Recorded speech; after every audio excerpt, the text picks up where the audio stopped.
Welcome back, everybody, to another episode of the Pass Club. We have a great episode for you today. We're going to recap this past weekend of college football, look ahead to next week, talk about the third Saturday of October. Then we're going to get into NFL, get into Sport Court, give our good boys for the weeks, and wrap it up with the iconic Blurby Derby. Let's go. Welcome to the Pass Club.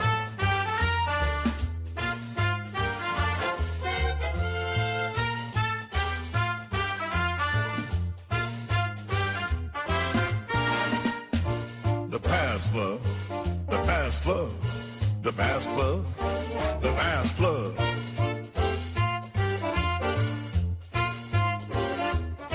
The Pass Club, the Pass Club, the Pass Club. I'm gyrating. I'm feeling gyrating. Brian Callahan is gone, baby.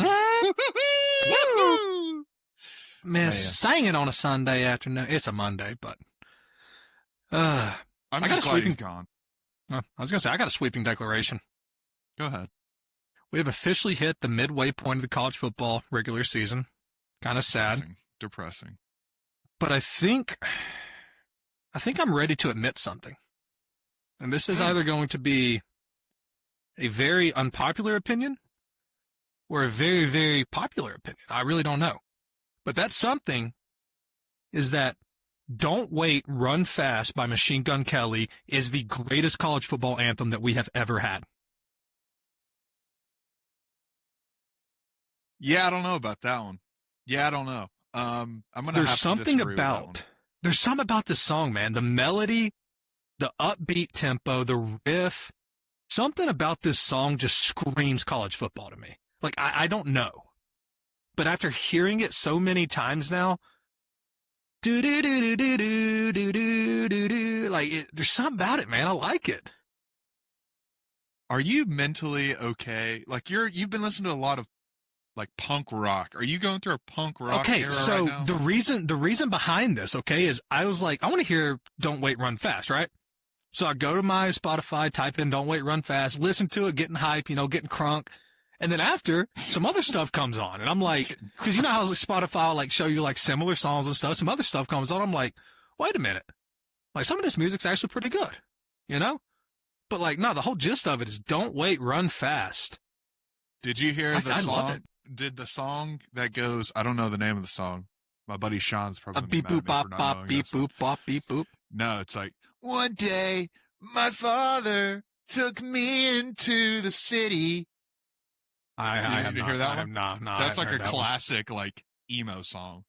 Oh, is it? No, it's not about listening like emo. It's more like punk rock, I guess it would be. Like, literally whatever I have listened to has just been on cue after Don't Wait, Run Fast. Literally. You're in your bag. Bailey Zimmerman has popped up. After this, and I'm like, wait a minute. You're not punk rock. Get that guy out of here. Well, he might be more punk rock than country, but yeah.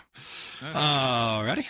Yeah, I'm all over the Imagine Dragons for the best. But I think MGK is making a name for himself. I wanted him in the Super Bowl halftime show. I would have been electric.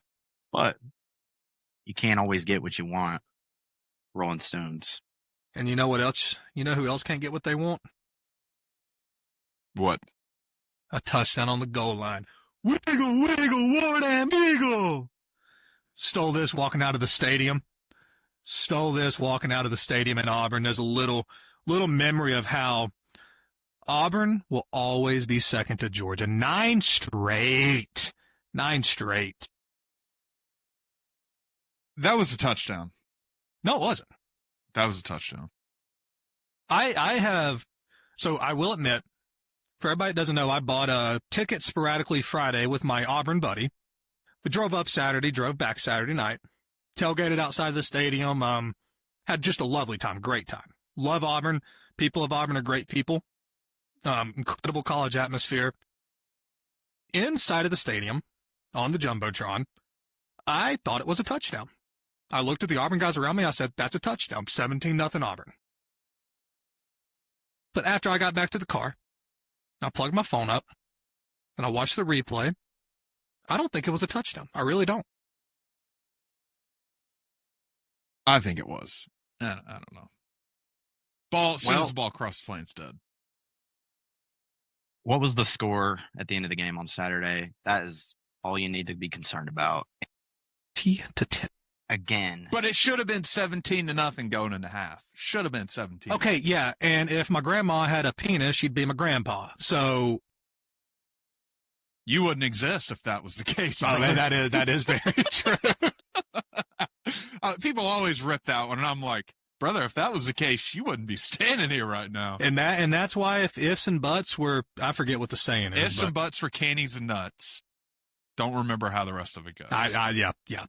Look, the thing is, I probably hate Auburn more than anyone, period, of all time. I don't know, man. Did you poison the trees? Okay. That guy probably hates Auburn a little bit more than you. Third behind an at-large Bama fan named Harvey Updike. Who's Harvey Updike? Harvey Updike poisoned those tumor trees. That's the guy. Okay, yeah. I didn't know he had his name. He called into the Paul Feinbaum show, Breaking Bad style. Let me tell you what I did. I poisoned those tumor trees. It was, man. That was peak SEC. Yeah.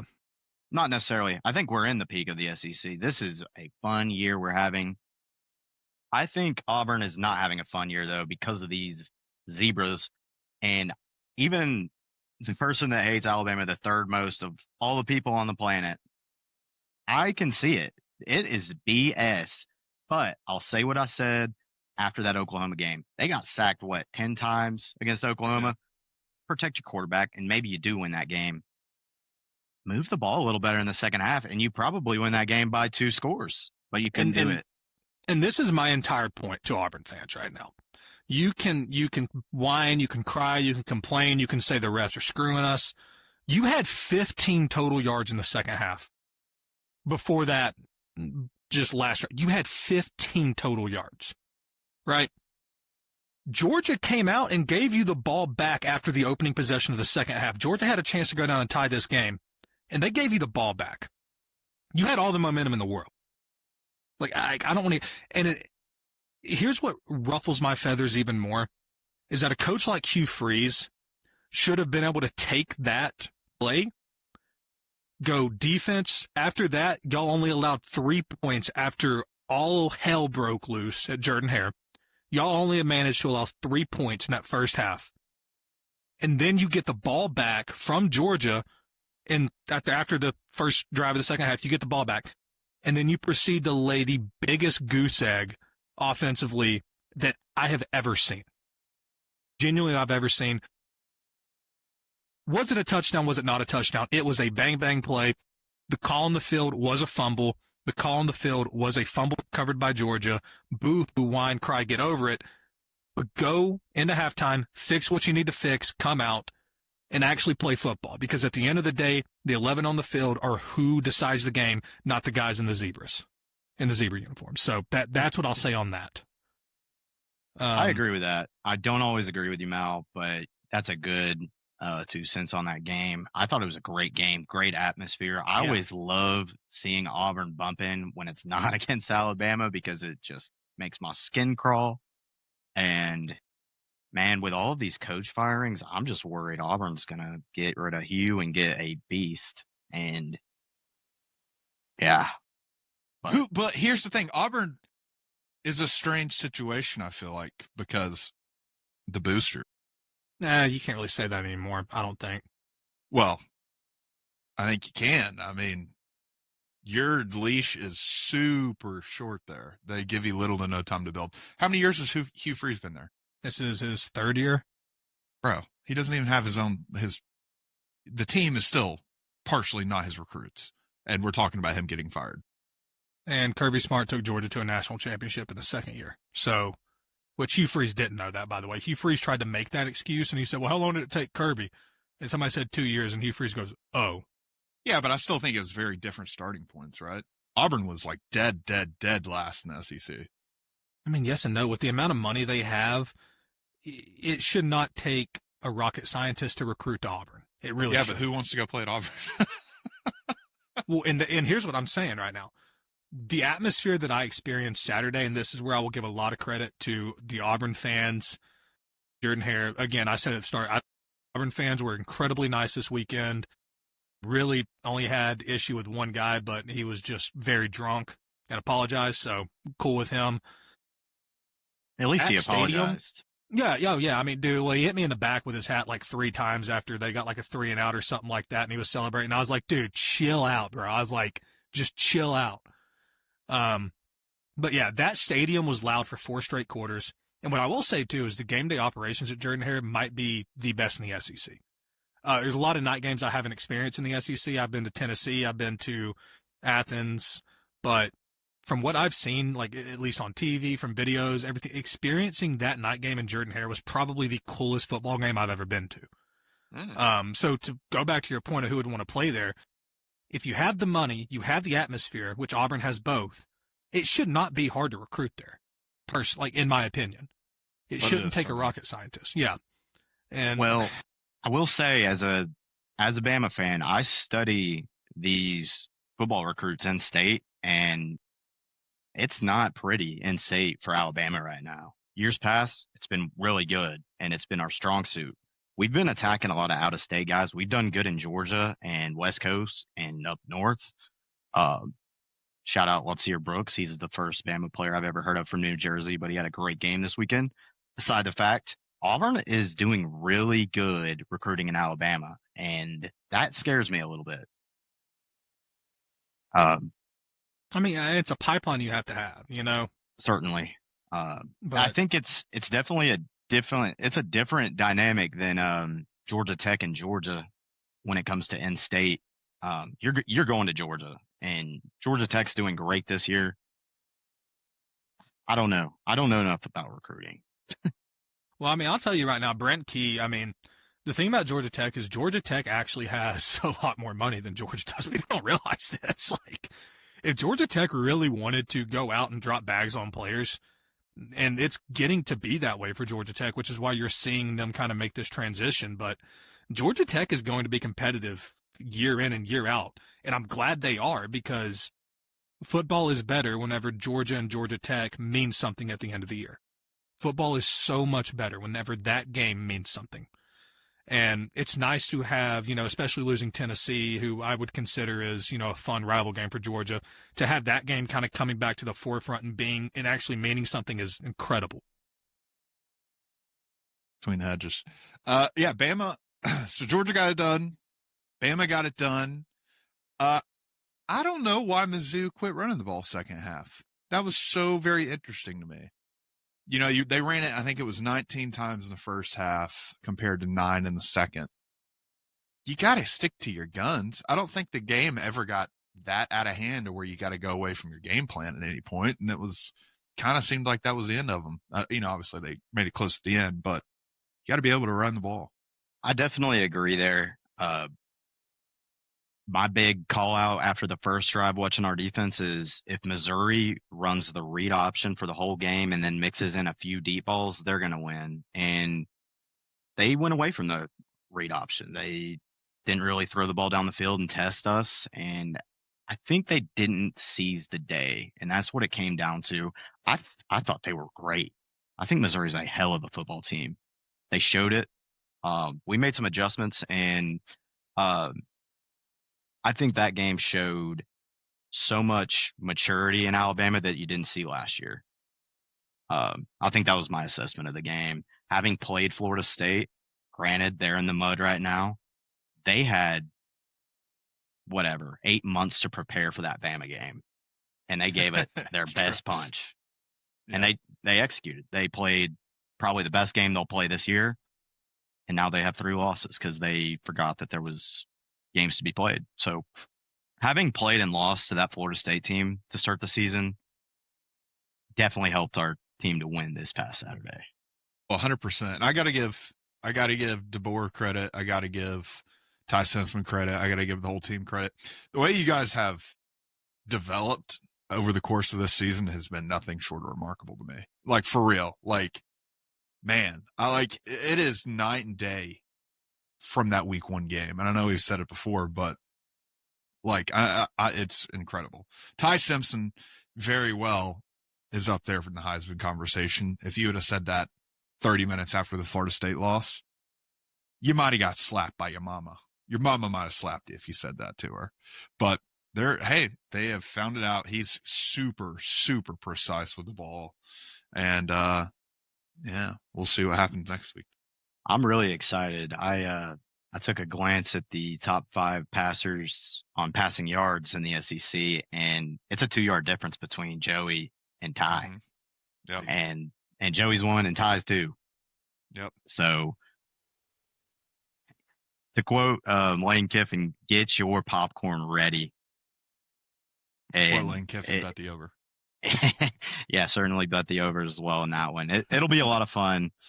I will be, unfortunately and fortunately, I know this is very frowned upon by a lot of people, but I'll be at a wedding, and I won't be able to reap the benefits of this third Saturday. Yep. It's okay. It is okay. I've made peace with the world. No. Whose wedding is it? It's family. It's a good thing. Okay. That's all I need to know, family. I hate that for you. Did you say family? Wait, hold up. Your mother let somebody, is it your dad's side or your mom's side? It's other immediate family. Okay. Fair enough. I think that's all we need to say, but Yeah. I'm excited for this Saturday for that. And obviously, I think family comes first sometimes in situations like this, but every other day of the year, college football comes first. Even in April, I care more about college football than some other things. I mean, I watched the Georgia-Bama game at a wedding last year, and honestly, it was electric.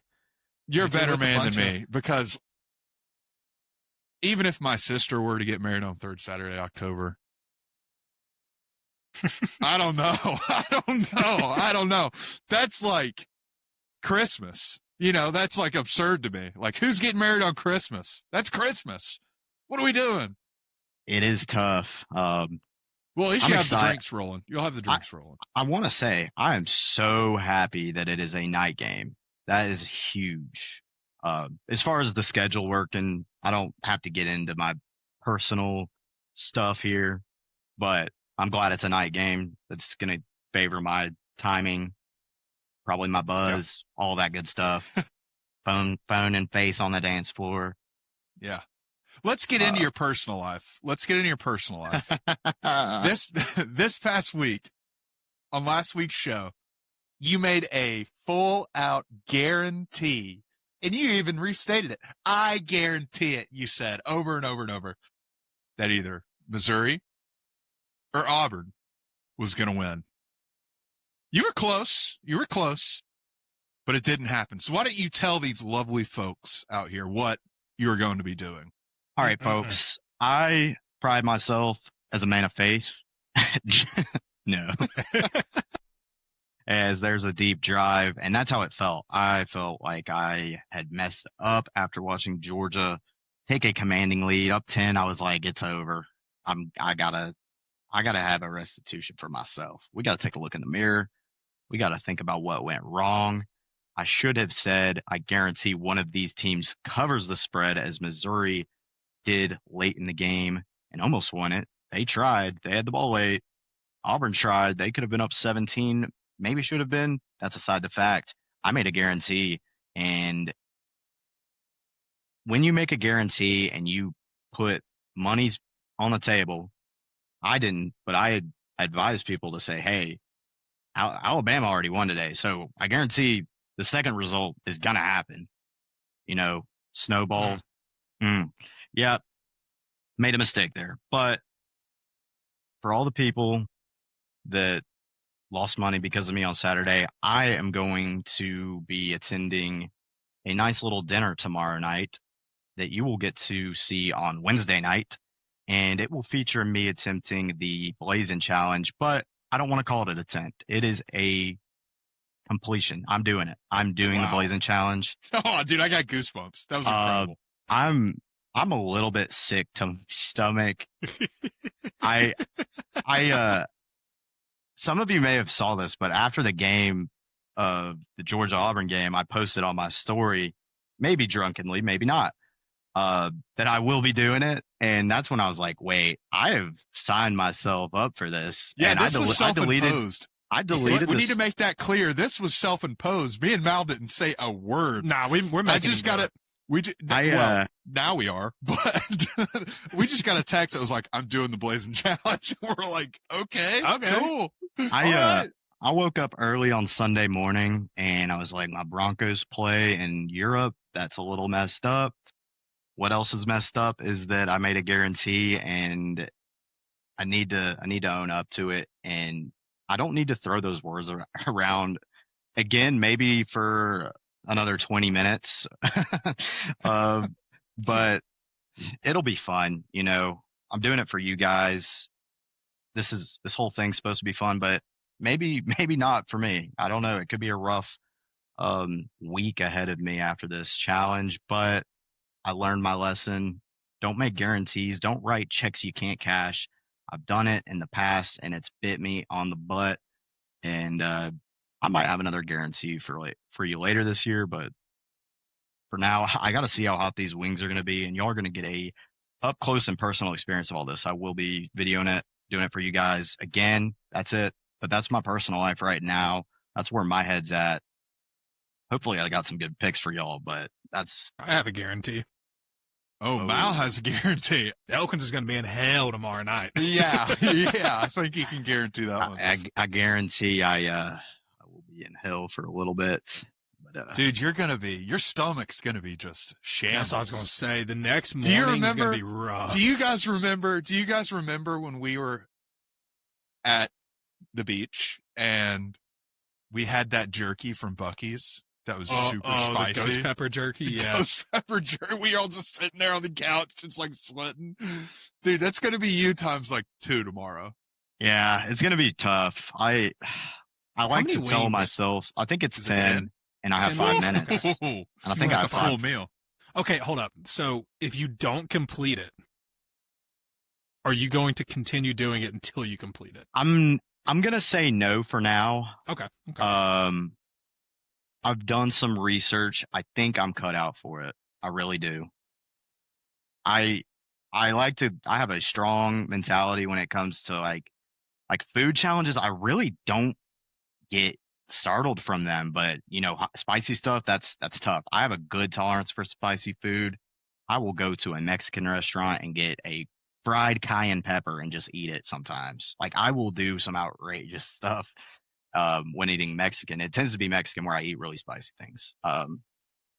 Wing places, that's a little bit tougher. Like sauce, you don't really know how dense.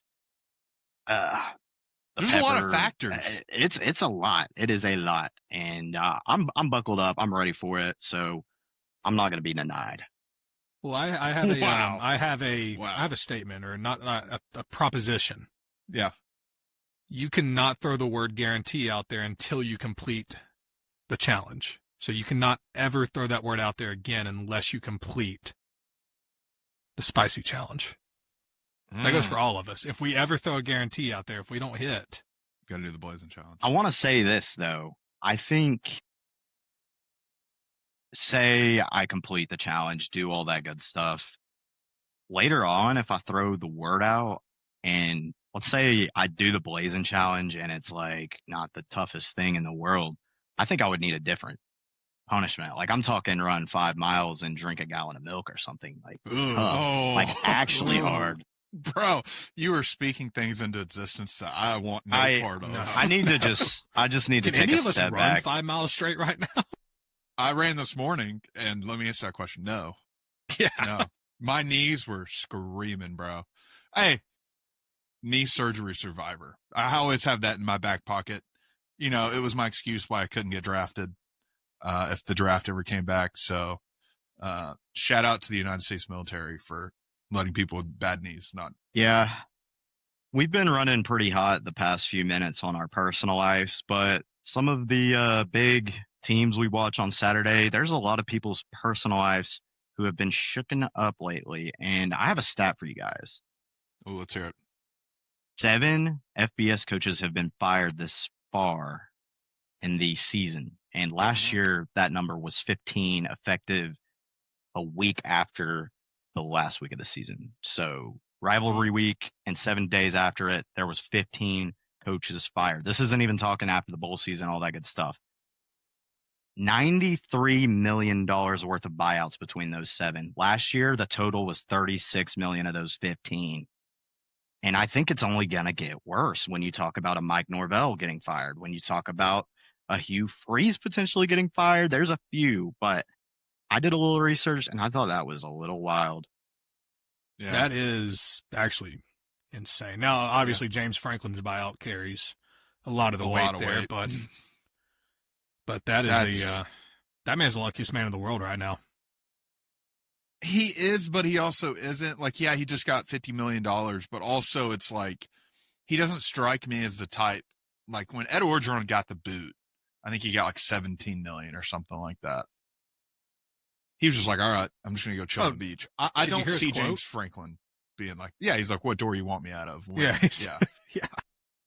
Yeah. James Franklin, I can't see being that kind of guy. I do. Look, like this is people's livelihoods and, their families move here. So I get it's tough, but like also the guy just got paid $50 million to do nothing, but you do feel bad for him. It's something he loves. But I do think it was the right decision. I said it a few weeks ago. I don't think he was ever going to be a good coach, a good fit there. It just never really worked out.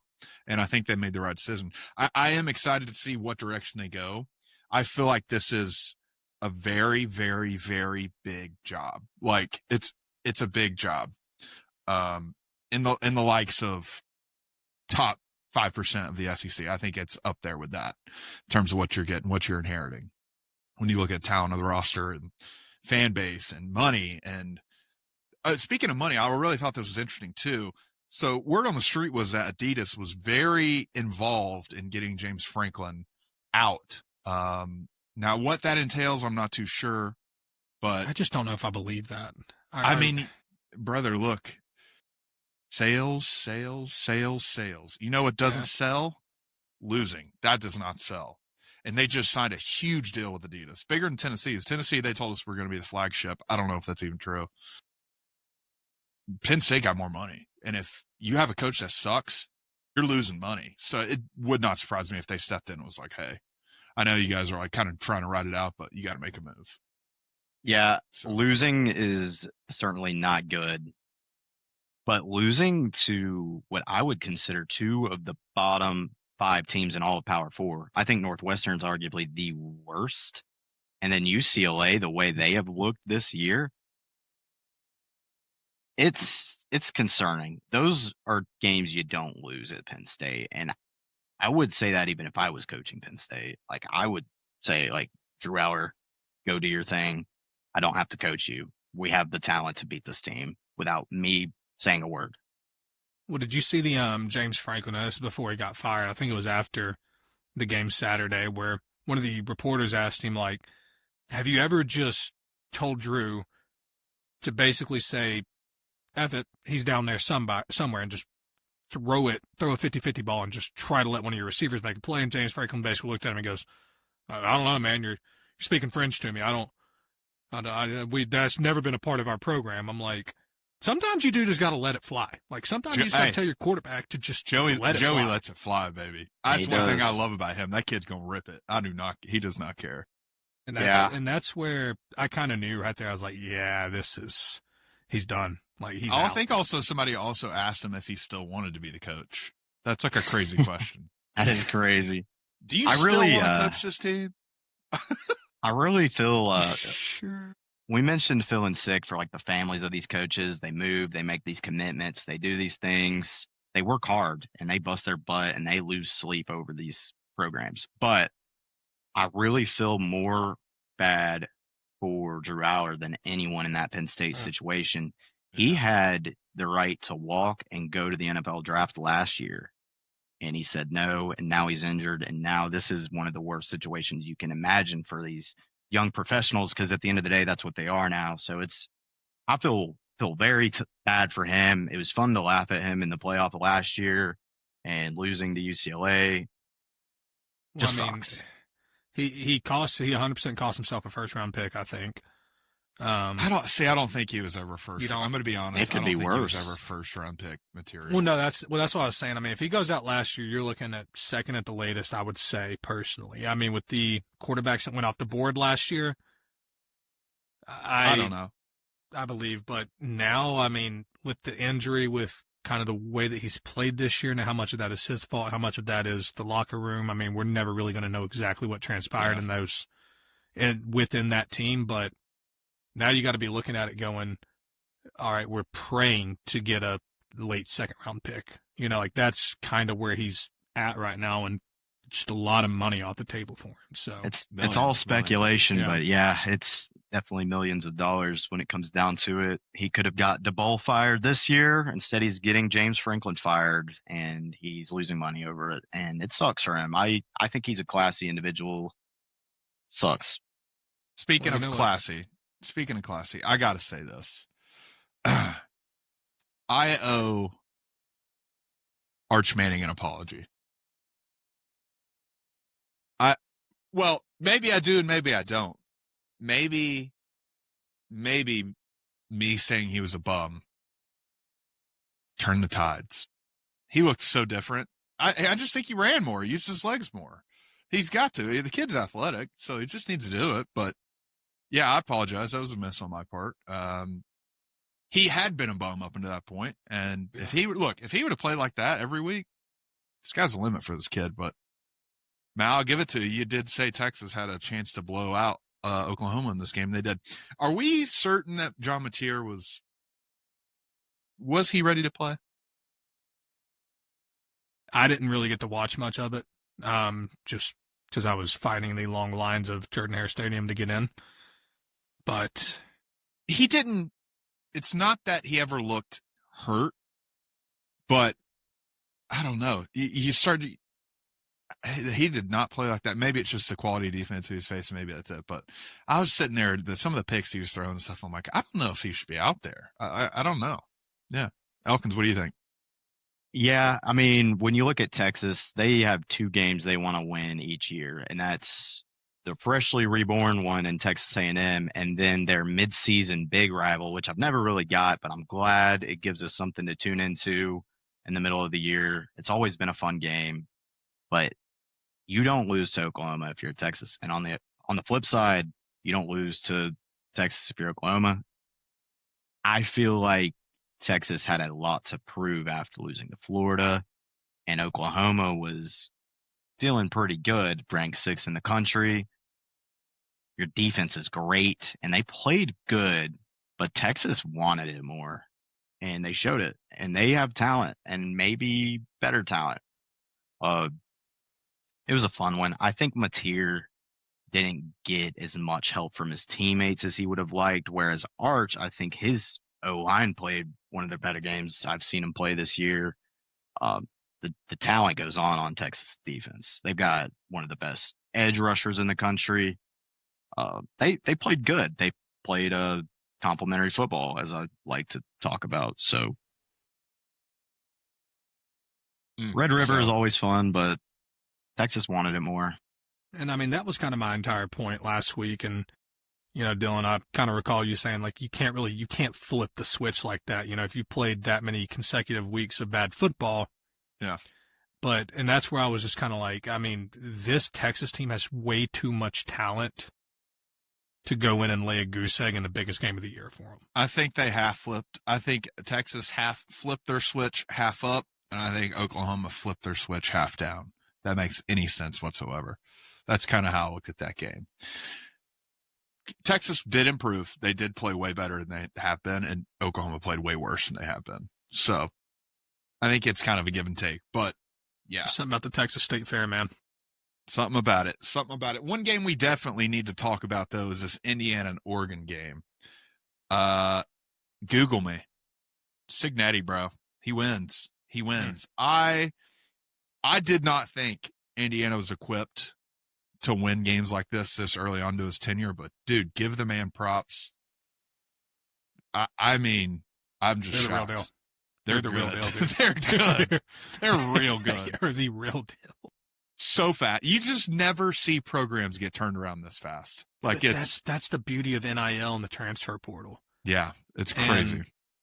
And that's where if you get the right coach and you have Texas Tech, literally look at Texas Tech. If you have the right coach and you have the money, you can buy your way into a national championship. Now, or buy your way into the playoffs, I'll say. A national championship might be a little out there for Indiana this year, but good Lord have mercy. You never know. Might be able to do it. They play no more ranked teams this year. They've pretty much secured their spot as long as they don't slip too much. And I don't know if that's beneficial to them or if it's a detrimental. Yeah, I don't know. And honestly, also, what's the temperature check on Oregon? I was Oregon wrong. Oregon like. Their best win is over Penn State. Which in overtime too. Now, given it wasn't Happy Valley. Not taking away anything from Indiana. They still had to go to Autzen. They still had to beat this team. But I want to take a step back and let's reassess this Oregon team, because Penn State we thought was a good win. It's turned out to really not be a good win. And I don't know. I'm still a Lanning fan. I'm still a Dante Moore fan. But what's the temperature check in Autzen, we think? And I really have no idea, quite frankly. From watching them earlier in the year, I said it last week. Their defense was flying to the ball, which you could expect that from a Dan Lanning coach team. Offensively, they looked good, but now I'm just like, I don't know.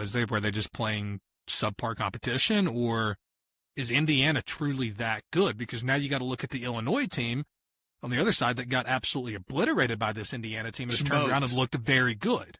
Yeah. So Indiana could just be that good. Yeah. Which I can't believe those words are coming out of my mouth, but Indiana might be the best team in college football. Yeah. Elkins, what do you think? I think Indiana was disrespected last year in the playoff. I think people didn't think they belong in there. That weighs on you when you're trying to break through and become the pinnacle of a sport. You need naysayers. You need them. And Indiana has had only that for the past 24 months or so.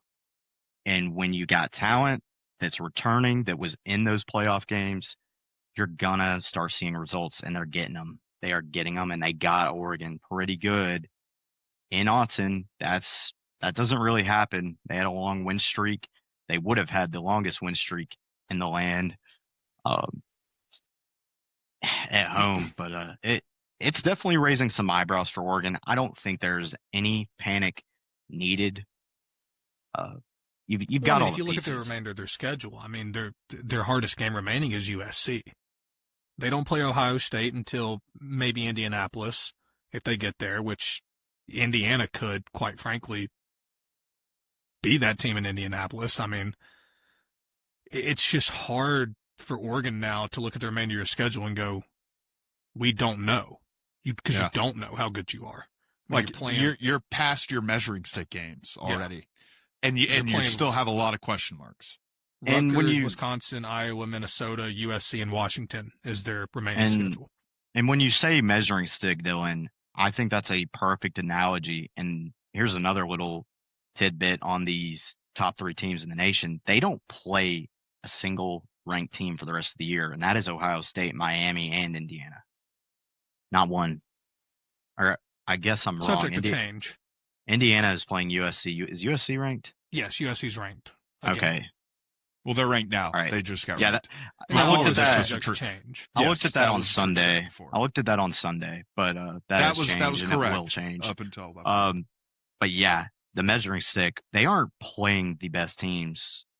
As in the SEC, Bama's played 3 straight ranked games and handling business. But the wheels will come off when you're playing these battles every single week.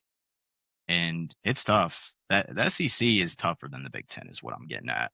Well, and yes and no. And I'm tired of pretending like it's not.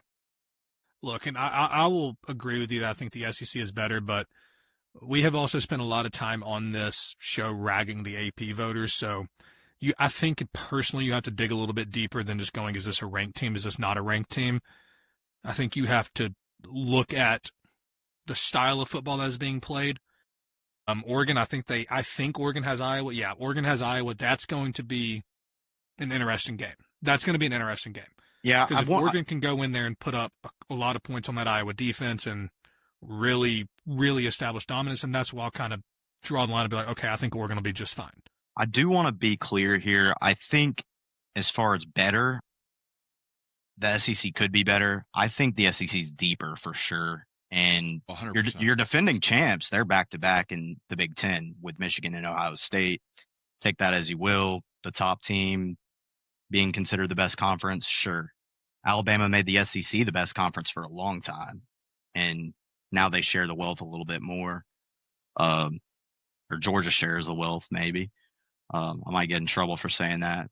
But the Big Ten might be better. They're not deeper than the SEC, though. I will refuse to believe that. I mean, I've seen the idea floated out there, and I would love for week 1 to be SEC versus Big Ten, kind of like how they do. Don't they do the basketball? Yeah. That'd be awesome. I genuinely think. But it should be. It should be like our worst team plays their worst team from the previous year. Plays their worst team. That's how it should be. That'd be awesome. Yeah, I mean, and there's no reason it shouldn't be. I mean, from a viewership standpoint, my God, every single game would have numbers. That's must watch. Cinema. Yeah, I mean, cinema. Hey, so can you imagine big bright lights, Northwestern, Kentucky? Whew. And that's a game I would love to watch. You know, that's awesome. Mississippi State, the blue UCLA. and the purple. That's a great. Yeah. I mean, it'll never happen. Like both offices would never agree to do that, just because if one side does kind of run the table in that, then you're setting your conference up for failure. Deep issues going further in, because it'll never happen. But I would love for it to happen. Yeah. Some other results from this weekend. Michigan falls to USC.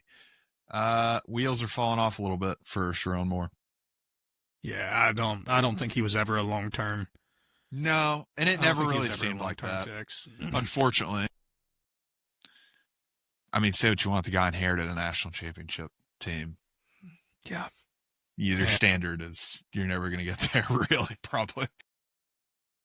I mean, that's another job that could quite frankly come open at the end of the year if they keep losing games. Wouldn't surprise me. It wouldn't surprise me. Not one bit. I mean, there's a lot of openings that could be. That's what I'm saying. Like, it's 7 right now, and 15 was the number last year. I could see it getting like ugly. Well, total openings, I could see the total openings going over, like total prime time. Like, I could see it going over 20 between coaches leaving to go to these other programs. Like, this could be the most wild coaching carousel that we've ever seen in college football. Uh-huh. I mean, we got John Gruden going to coach at UAB here. Hey, groomers, baby. Groomers are back. Groomer. Best time of the year was when the groomers start rolling. Yeah, no. Wife was not happy.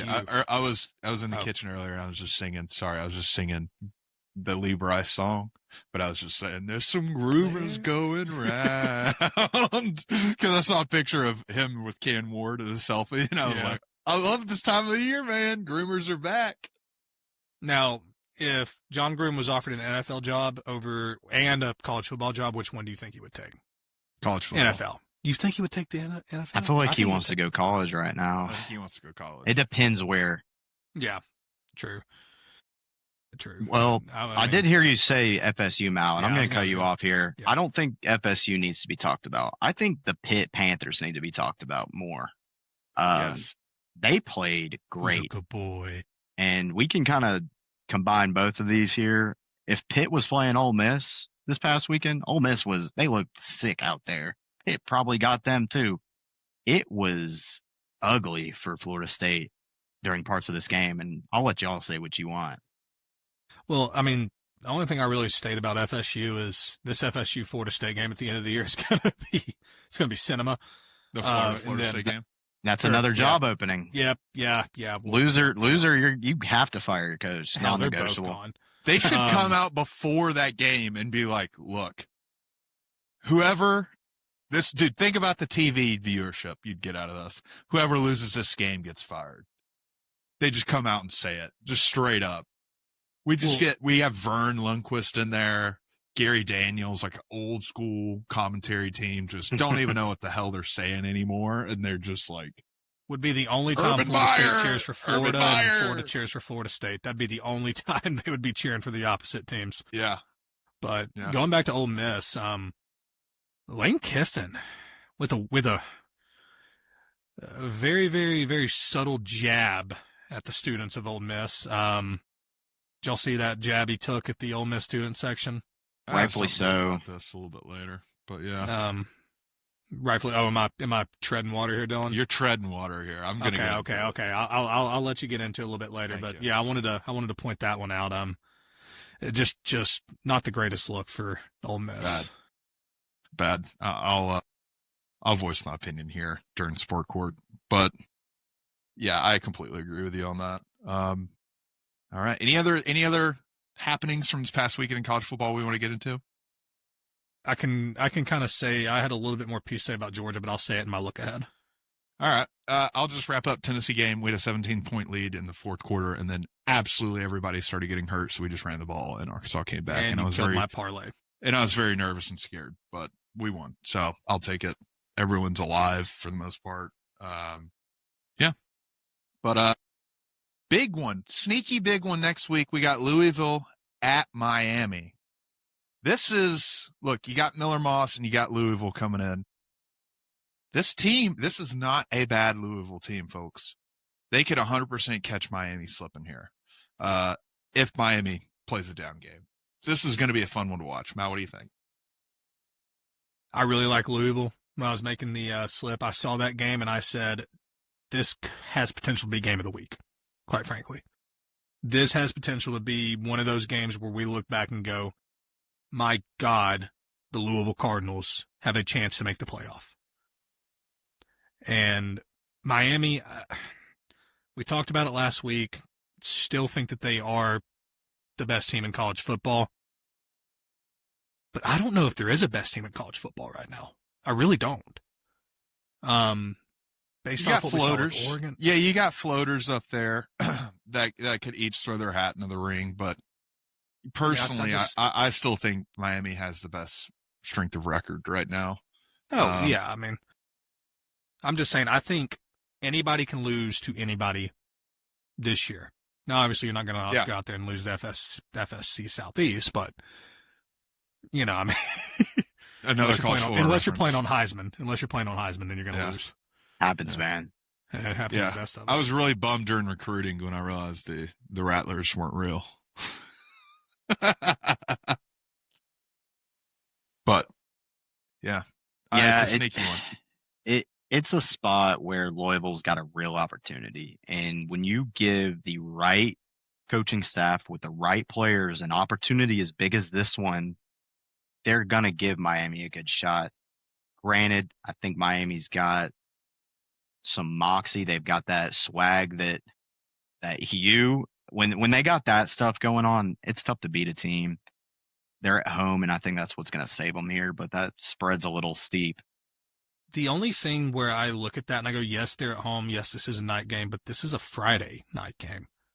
Mm-hmm. And that's where I go, and I really don't know if that favors Miami or if that favors Louisville. Because a Friday night game at the Rock. I feel like that favors, just based off where their stadium is, I feel like that might favor Louisville a little bit more. Yeah. Just gut reaction.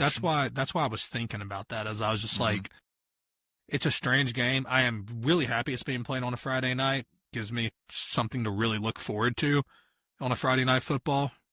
But a very, very weird spot for Miami here. Very weird spot. Yeah. I agree. Yeah, it's not necessarily similar to Florida State going to Virginia on that Friday night game a couple weeks ago. But yeah, these Friday night games got some weird juju where you got to go out and execute and play your brand. I think Miami's okay though. I'm not too worried about them. Another big one. We got the Tigers, LSU coming to Nashville. Vanderbilt, 2.5-point favorites opening line for this game. Not gonna lie, I had to do a double take when I saw that line. I really did. It's still very strange for me to see a little number next to Vandy and then also them being favored in a ranked matchup. That's very strange for me. I don't like it. Somebody Yeah.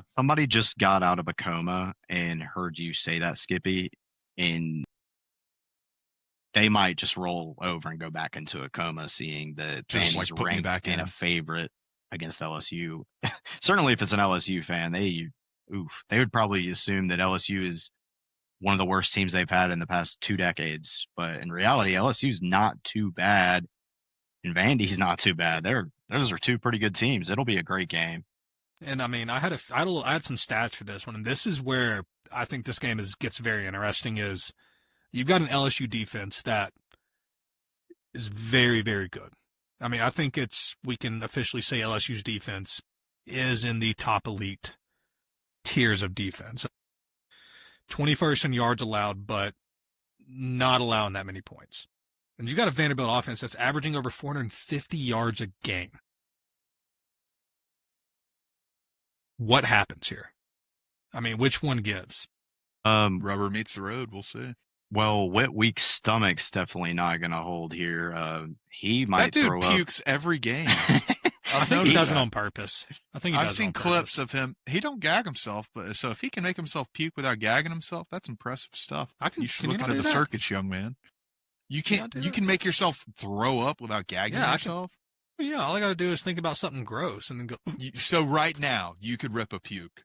I mean, I don't really want to, but could you rip a puke right now? If I drank enough water, yeah. I mean, that's why he's just puking water, basically. Yeah, I know. That's what I'm saying. So, like, if you drink enough water like that and you're running, like, yes, you can. If Georgia loses, will you make yourself puke? No, because this is a very losable game. I will probably puke tomorrow night. Anyways. Yeah, you probably will. I don't know. I think you're gonna need some assistance from the dirty water on Saturday if you're an LSU fan watching this game. Bama played Vandy, and they're tough. They move the ball well. Your defense has got to be on their P's and Q's, and yeah, I don't know. I don't know what's gonna happen in this game at all. Interesting stat I just found here. Hill? Interesting stat. Read the stat like that. Vanderbilt ranks second in FBS third down percentage, converting 57.9% of their third downs. That was way better than. That was just like a Cartman voice. We'll just say that. Yeah. Vanderbilt. Yeah. Vanderbilt has 59% and a 39%. But that is a very interesting stat. I did not know Vanderbilt was converting that well on third downs. I don't think did anybody know they were that? No, I had no idea. So that's a great stat pool there. Let me see if I can find LSU's third down defense. You guys, y'all do a little talking here. Who else is playing this upcoming week? USC's playing in Notre Dame. There's another game. I keep forgetting. What is it? Oh, yeah. That's right. Saturday in October. Man, I can't believe it's this time of year already. It has gone by fast. I will say that. Both teams playing good. I think Tennessee played a 99.9% good game against Georgia, and they unfortunately couldn't get it done. I think we're playing fine. I think Tennessee's playing fine right now. I feel like I haven't seen anything that resembles a Georgia game since the Georgia game, just being honest. Yeah, I would be an idiot if I didn't say I felt very worried going into this weekend. I do. Bama's hitting their stride. They look great. And we are kind of just meddling, like bubbling. Like we're not really, we're just kind of existing right now. Correct me if I'm wrong. I think both teams are a little bit on the injury bug a little bit. I don't think it's too bad. I mean, some other teams might be going through worse, but what's Tennessee's status looking We like? are very, very, very hurt on defense. We still don't have both of our starting corners. We got our starting defensive tackle back, but he got hurt again. I don't know what his status will be. Our running back got hurt. Sean Bishop got hurt. Shout out Knoxville kid. But we're very injured. We're very beat up. Just keeping it beans and toast, keeping it real with you. We're very beat up right now. Yeah, Defensively. It's pretty similar here for Bama. I think Tennessee's probably sounds a little worse when you mention the corners, but linebackers for us are pretty bad. Jam Miller got a pretty ugly concussion against Mizzou.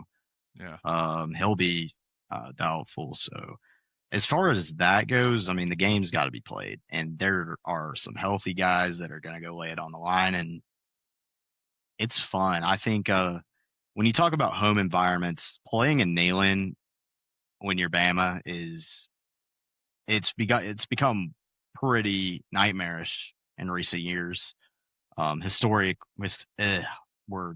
Historically, never been a problem, and for Georgia, it's not a problem. Who cares? Not a problem. But dude, Neyland is not like Bryant Denny. These Bama fans will bring it, but they don't bring it like these Tennessee fans sometimes. And this is sort of me calling them out this weekend, like, hey, the fans might have to be the difference in winning this game, because Tennessee can move the ball and certainly still have our number. Y'all beat us last year, and I think our corners are going to get tested. There's a lot that'll go into this game. I think we gave Mal enough time for that stat. I think you were ready to say it about 2 minutes ago. So where Vanderbilt is, I think I said, 78% on third down? LSU is getting off the field 35% of the time on third down. Or they're allowing conversions on third down 35% of the time. I don't think I said that the greatest. No, I understand. Okay, so the opponents are converting 35% of the time on third down against LSU, and Vanderbilt is converting 78% of the time, or whatever I said. So this is a true. This is going to be a true. This might be my. That might be the keys to the game, Mal. Yeah, third down. I mean, conversion. Speaking of third down, I just thought of another funny Auburn stat. Go ahead. Auburn started 8 for 8 on third down and didn't convert another third down for the entire game. All right. Give it to him, Mal. Give it to him. But yeah, third Saturday in October. Yeah, I mean, me and Dylan have touched on it a little bit. Mal, what is your objective take? I feel about like 8 out of 10 level confidence for Bama. Like, I think we will get the job done. We might not look good, and it might take overtime even. Like, we're not looking past anybody right now, which I think is not good for Tennessee. But Tennessee also is a top team in the nation. If you're top 15, you're a top team in the nation. There's 130 teams out there. If you're one of the 15 best, you're a good team. And Tennessee is that. So I don't want to spoil anything, but I will get into my opinions on this game a little bit later. That tells me all we need to know for now. Yeah, you'd pretty much just spoiled it. I mean, there's really no way to get around that. Yeah. Well, Mal, I'll go ahead and say I picked this game as my dog of the Did you week, so really? you can't. No. No. Okay, I was about to. I picked it thinking neither one of you guys are going to pick it. So. I couldn't do it to myself. I considered it. Oh, Lord have mercy. But have y'all? I mean, I guess I could get into it, but I'll save it. I'll save it. Well, we can save it because we're going to talk about it more when we get to Good Boys, I'm sure. Why don't we rejoice a little bit?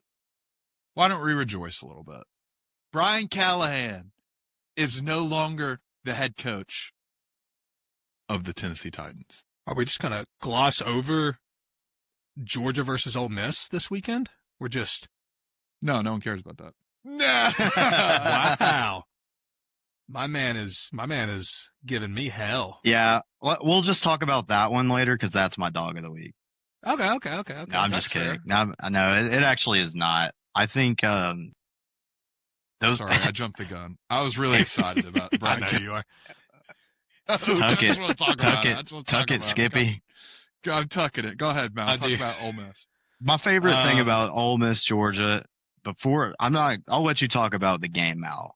My favorite thing about Ole Miss, Georgia is the culture of Ole Miss and the culture of UGA. I think the fans at Ole Miss are very different from the ones at UGA, and when they come to a football game, it's just funny.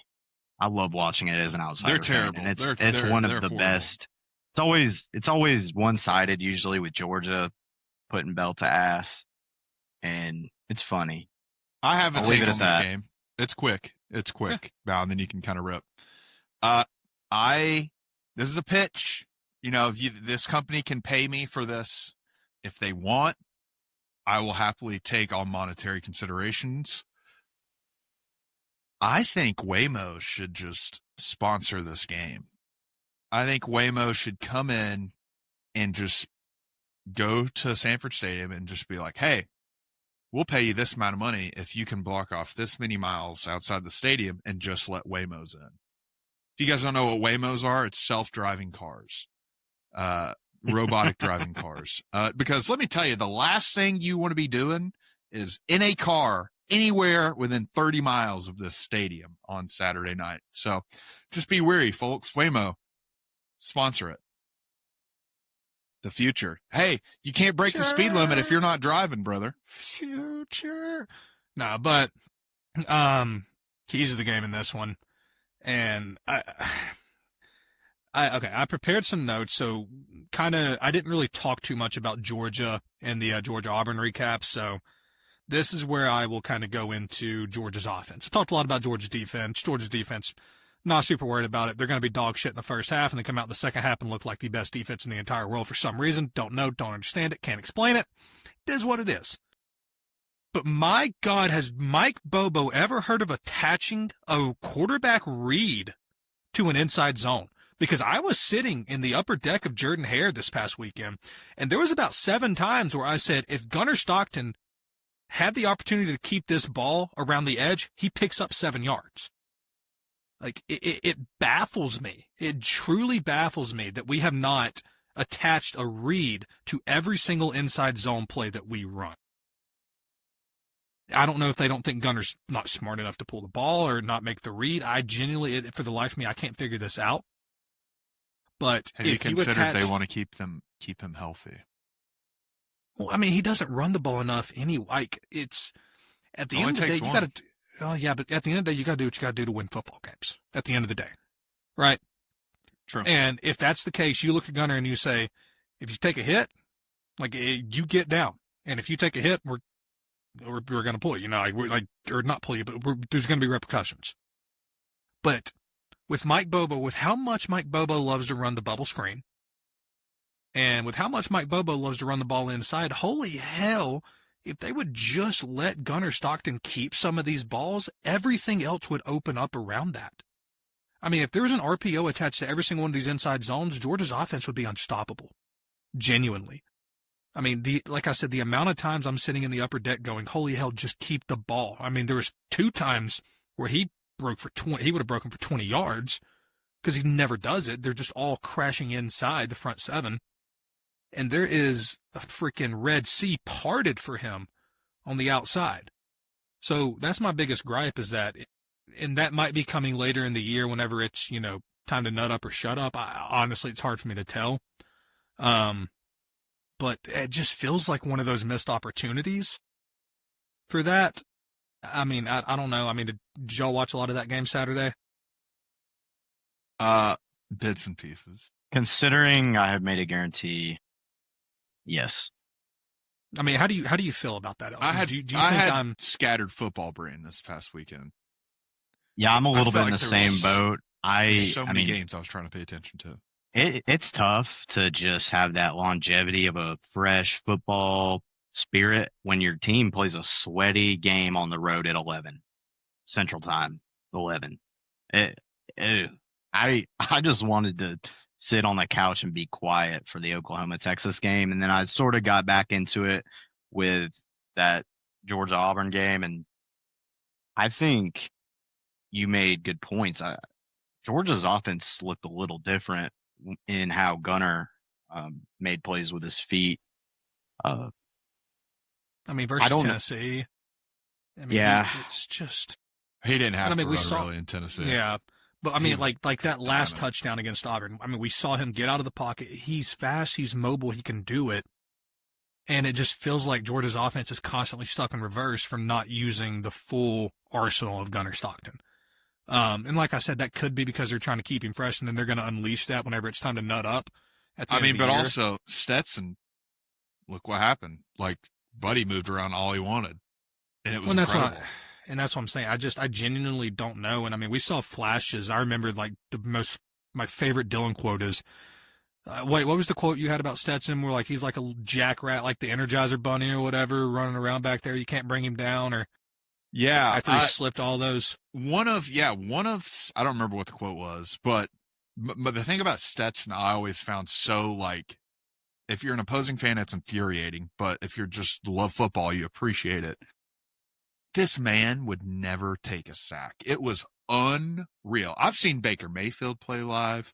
I've seen Jalen Hurts play live. I've seen some really good quarterbacks play live. This dude, unreal when it comes to getting out of the pocket, unreal when it comes to breaking tackles. Not only that, if you wrap this guy up, he found a way to throw the ball. Somehow, he'd have a 350-pound dude on his back, and he's still throwing the ball. Not taking sacks. It blew my mind. That's one of the best qualities about Stetson Bennett. Yes. And I will say this. I told you this Saturday night and texted you guys because I caught a few plays. I am a Gunner Stockton. I am too. I mean, this kid's great. He's the third best quarterback in college football. What are we on? Ty Simpson? Are we gonna put Indiana's quarterback above him? That's Gunner not Stockton accurate. has the third highest QBR in college football. Look it up. QBR, I don't know. Not even top 10 in passing yards in the SEC. Third highest QBR. He's efficient. QBR is fraudulent. Passing yards is one thing, but quarterback rating is everything. The third Drew best Aller didn't quarterback. have a bad QBR. Well, I'll say it this way. I think Ty Simpson's the third best quarterback in college football. I think there's Fernando Mendoza for one at Indiana. He's one or two. Yeah, for sure. But right I now, don't know. Jordan Mailata has the highest QBR, USC's quarterback. And then Taylor Green at Arkansas has the second highest QBR. I felt like I was watching when I was watching Taylor Green play. I felt like I was watching. It's like if Lamar Jackson was 6 inches taller. Like that brother. He's really good. Yeah, brother is huge. He's huge and he is so mobile. There was one play.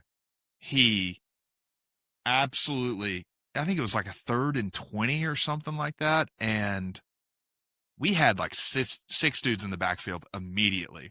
And he is able to outrun every single one of them and then pick up the first down. Like he was probably 30 yards back and just still picked up the first down. He broke all the tackles. He beat all the angles defenders had on him. It was incredible. He played. It's probably the best game he played this entire year was against us. He looked good. He looked real good. I mean, and I see that, and I just can't imagine how good he would be if he was actually on a contending team. It's sad. Yeah. But kind of back to the Georgia Ole Miss game. I mean, defense plays like the way the defense can play. If they come out like second half Georgia for the full game, this game's not close. If they come out slow like they have in the past, every game this year, and the offense struggles, it's going to be an interesting game. But the biggest note on this game is the Georgia fans are trying to do something that's never been done before in Sanford Stadium. I don't know if you guys have seen this. Stripe out? Georgia is trying to stripe Sanford Stadium. Why? Red. Ask why? I have no idea. I guess we've seen people do it and think it looks cool, and it does look cool, but I mean, this is called for by the fans, not the university. I want to put that out there right now. I will also preface that's how everything starts. That's how Checker and Nealon started. Yeah. So this is called out by the fans. I can confirm that it has gotten to Facebook. It got sent to me by my father, who is not the most technologically savvy. So if it got to my father, it's probably getting to a lot of people. We'll see if the old head Georgia fans stick to it. The ones that go to the games, we'll see. But there's anything we know is that the students will be wearing black. That side of the stadium will be wearing black. If you are in the end zone student section and up into the opposing end zone, you will be wearing white. And if you are on the north, you're wearing white or red. So we'll see. So it's not like a lot of stripes. It's like 4? No, it's going to be 3. It's going to be, basically, it's hard to explain. Y'all know the student section. It's going to look like a pie chart. Yeah. Well, What's the point of that? It's more to mimic the pants, the stripes on the pants. I need to see a picture. Well, I guess we'll see how they do. I guess we'll see how they do on Saturday. If my only 2 cents on this is just do better than Ohio State did when they tried to copy the helmet on like their north end zone. That was awful. Yeah, it's bad. I'll tell you right now, it's not going to work out for them. Yeah. God bless them. They try to do they try to do things that are quote unquote cool, but it's just Georgia stuff like that just doesn't really work for some reason. Man, you mentioned Facebook. Have you guys been on Facebook recently? Either one of you? Somewhat. Well, there's 2 things I do on Facebook, which are like kind of like my dirty habits. I will doom scroll Marketplace. I'm really dating myself right here. I will doom scroll Marketplace because people got some crazy stuff on there. Look, I'm going to open it up right now. While I'm still talking. I doom scroll Marketplace. And secondly, these AI videos, especially now that like Sora has came out, the new AI video model, has absolutely blown these old people's minds. I saw a video of a dog. I saw there was a girl, a quote unquote girl drowning, like a little girl drowning. This golden retriever runs into this rushing river, scoops her up like a human, carrying her out. And there's crocodiles chasing him out of the water. And all these people were in the comments being like, that's why dogs are the best. And that's why, and it is unreal. Okay, here we go. This is what I'm talking about. This is why you doom scroll Marketplace. This lady is listing for $75. And this is the exact caption. Beautiful and enormous cornucopia. Hey, it's about that time of the year. Look, she put a yardstick next to it. That is a big, beautiful cornucopia. That is a BB. I'm not going to say it. I'm going to say it. I'm going to say that's a BBC. That's a big, beautiful cornucopia right there. That was beautifully done. This is what I'm talking about. Was there pro football this weekend? I think there was pro football this week. Yeah, there was pro football. Unfortunately for me as a Titans fan. I just want to give a big shout out to our team that was playing Thursday night. I got the jersey on for tonight's episode. These G-men are maybe one of the most fun groups of 53 pro athletes in the world right now. I mean, it's really just CTE, bro. I mean, Scatabo makes that team so much better, and then to surround him with, Jackson Dart. I'm going to say Mormon bro, Jackson Dart, and CTE bro make that team electric.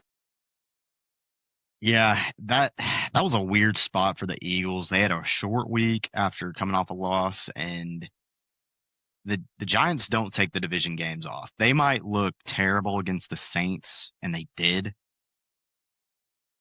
But if they have a chance to beat up on the Eagles, they'll take it, and they did. I don't have too much to say about that. During the first half of that game, I was busy watching the Kennesaw State Owls. Big shout out there. Big shout out. That was honestly, all right, I'm just going to say this right now. Last college football. If you live near a Conference USA team and you have a chance to go to a weeknight Conference USA football game, you're going to need beer because it's just atrocious football, but go watch it. Just go do it. Do yourself a favor and go experience weeknight college or Conference USA football. I'm done. I got to go check out these Blue Raiders at Middle Tennessee. You have to. I think I might have said this last week. I have such a strong connection with Middle Tennessee Blue Raiders. I've won them 3 national championships in a row on my dynasty. So I need to check them out. But yeah, let's hop over into NFL. The biggest headline: Brian Callahan's gone. I'm just happy they made the right decision. There was no improvement week to week. In fact, we look worse week to week. And it was just stagnant, and it was time. His dad left with him. They had a press conference at 7:30. It's 8:30 Central right now as we're recording this, but I don't know what the outcome of that is. I'll have to check after the show, but I'm glad he's gone. This is a step in the right direction. Yeah. Let's start the groomers. I'm a big truther of the statement, what's understood does not need to be said, but I do want to understand you 100% on that stat you've said twice on this podcast now. I say we just do it one more time and put a pin in it. All right. Out of his first, 20 games coached or whatever it was, whatever the stat was, he had the lowest win percentage in NFL head coach history. Yeah, gone. Good. He's fired. Gone. Yeah. 4-19, I think, was his record. Wow. Should have really been 3-20. We shouldn't have won that game against Arizona. So that was one of the most slippery, sketchy, whatever games, and they won it. But if that's the high point of the Callahan era, wow, what the fuck? It really was, honestly. That really was. So we got Mike Vrabel coming into town next week, and he is going to pummel us. We might lose by 30.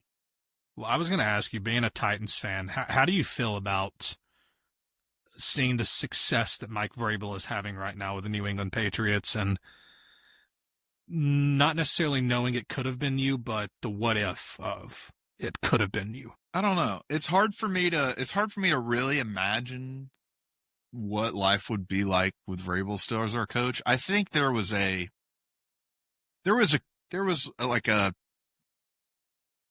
a contact point that I don't think either party was going to get past, whether it was like our ownership, our GM, or Vrabel. I think it kind of got to the point where there were so many differences that it kind of was the only option. So I really don't feel like upset he's not our coach. Like, I appreciated the time we had with him, but like I feel like it was just never going to work out. Like, he was always too good for us in a way. So yeah, that's kind of my take on it. I would agree. And I mean, that what you just said about being too good for Tennessee, that's where it kind of sucks now, is because now you are looking for a head coach that is willing to come in. And really, I mean, the only thing you have to dangle is Cam Ward. I mean, Cam Ward is the only piece of ash y'all have to dangle at a head coach. Yeah. I just want to hear John Gruden just get on the podium and just be like, you know what we're going to do? We're going to sit back and we're going to let Cam Ward just throw it on a line, right on the dot, hit Calvin Ridley right in the chest. That's what I want to hear so bad. That's what I want to hear so bad. But I'll never hear it. Never hear it. Well, aside from how poor Auburn's offense looked against Georgia in the second half, two teams might have outdone them for a full 4 quarters. And for those of you that decided to wake up early on Sunday and watch that London game, myself being a Broncos fan, I wish I slept through it.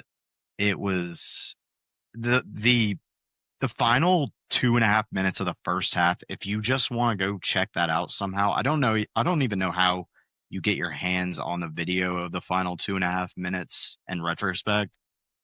But what the Jets did in that 2-minute drill was one of the worst football things I've ever seen in my life. I'm talking, you're running the football with 1 minute and 5 seconds left on the 30, and you have no timeouts. It's like they were waving the white flag in the second quarter, and they were only down 4 points. It's no shocking thing that the Jets are 0-6 right now.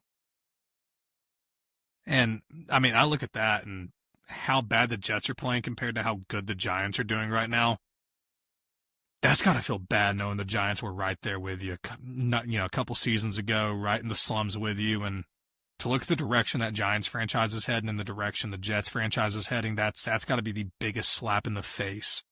for any New York fan. And Elkins, you might know this. Is it typically Mets fans that are Jets fans and Yankees fans that are Giants fans, or how does that? Say that again. What was that? Is it Mets fans? Mets fans are typically Jets fans. I think Giants fans are typically Yankees No, that's fans. true. That's true. Is that true? Okay. Yeah. I know a lot of Mets, Jets, Islanders fans. God bless them. Yeah. God bless them. That's brutal. I feel like the most common out of, I might get in trouble. I've got probably some buddies listening to this right now, but Jets, Mets, Islanders, Rangers, Yankees, Giants. That's what I think it is. That's 100%. I don't think it's always the same case. It might be different. Families are all unique, whatnot, but I think that's this is just broad mainly. assumptions. I This feel is just so broad bad for them, assumptions. and I have a good buddy who still lives in Connecticut. I made a documentary about him because he was fans of 3 of the worst teams. So I just followed him around for like a week, and I just kept asking. I was like, "So what does it feel like to never win anything?" Like, there's a whole. I think it's called the documentary. Is called "The Misery of Jets Fans." If I can find it, I'll show it. I'll show it to you guys. But I might have to have him start calling in. Like, I just need updates. We need personalized Jets updates because I kind of hope they keep losing games. It's fun to see if they will not win a single one. That'd be fun. That would be a cool, that'd be a fun little segment. Just find a fan from one of the most miserable sports teams and just let them rant for let them not even interview them, just let them rant for like 5 minutes on the podcast. Yeah. Just let them get it great. out. Let them get it out. That's great. That's a great idea. We might have to do that. Just whoever's down bad the most that week, just leave us a voicemail and we'll play it on the show. Well, I know one of my buddies that's a Cowboys fan would like to have his moment to talk about this past weekend because, wow. Rico Dowdle. That was bad. And Bryce Young is starting to look like an NFL quarterback. I mean, yeah, he's developing. It's not he's not finally anything got I a target. expected, but I don't want to say it was a matter of time, but just from his size, that aspect of it, people are like, he's a little, I don't know if he'll translate to the NFL. I thought his skill set was going to translate. The people that are around him, I think he's got good receivers now. He's Good got young Tedder rookies. Tet. They've got a pair of tight ends that are good, like Leggette's serviceable. I don't really see. They have a good O line too. If you look at their PFF, I don't know if y'all ever. Yeah. Quarterback, that's Super Bowl caliber. So it doesn't shock me that they're starting to put these results together. Their defense, on the other hand, I don't think it's going to take them very far.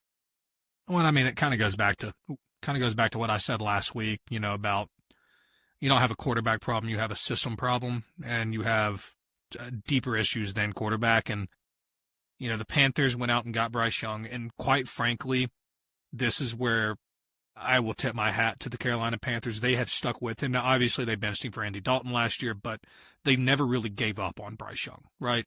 They knew the skill set was there, and they knew that it was not going to be overnight and that they needed to build around him. Now, they jumped the gun in getting a quarterback, I think. I think they should have built a team first with a veteran quarterback, somebody that was serviceable, and then go get a quarterback. But they're starting to build that team around Bryce Young, and they're starting to pay some of the dividends for it.